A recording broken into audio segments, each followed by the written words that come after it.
Minabuti namin na suriin mabuti at aralin kung paano kami magre-respond. So, gusto ko lang sa inyong isalaysay ang totoo. Ito pong pinag-uusapan natin, itong umiikot at sinasabing transaksyon. 2018 pa ho ito nagsimula. Ako pa lang ay DA at ang aming secretary ngayon ay siya ang administrator. So naisulong na ho ito, naipropose. And then napag-usapan din ito sa Senado. Nung ako ay nag-apila kung paano akong magkakaroon ng flexibility sa funds.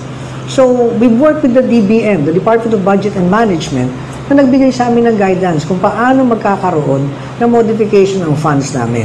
So sinunod namin ang lahat ng mga requirements at ito ay nakapasa, nabigyan kami ng Special Allotment Release Order at nagtuloy-tuloy ang proseso hanggang sa na-acquire yung lupa. Ito po ay dinala namin sa board. Dinala namin sa board bilang report ng OWA at binusisi ng ilang technical working group na binuuring po ng aming chairman na si Chairman Secretary Hans Kapdak, na kaibigan ko. Walang nakitang iniliban na hakbang. Lahat ng mga requirements sinunod at sinabing maayos ang aming pagkakasunod sa RA 10752. So, ito po ang kaya ako gulat na gulat na tinawag itong anomalous deal.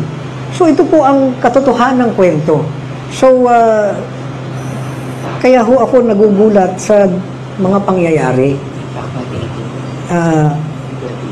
Noong 2018 pa nga lang, isinulong na ito.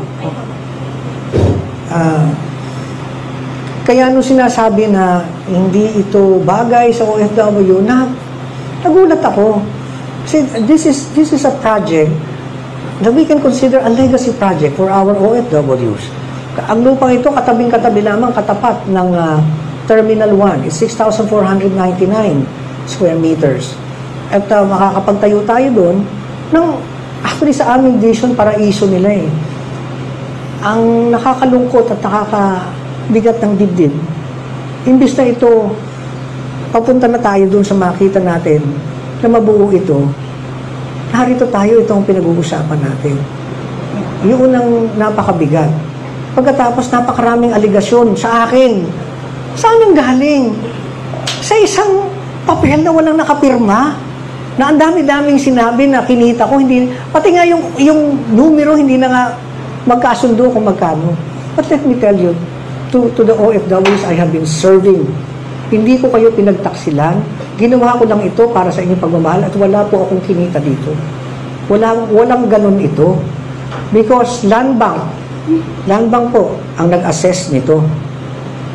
As our government financial institution, it's the Land Bank who assessed the value, and it is exactly the amount that OWA paid. So, hindi ko maintindihan kung bakit kailangang araw-arawin ako, nakaliwat kanan, nakausapin kayong lahat, na paulit-ulit sasabihin na may anomalya ang aking ginawa. At sana naman lang, binigyan ako ng pagkakataong makausap. Nagulat na nga lang po ako na isang araw pinatawag ako na ako ay papalitan.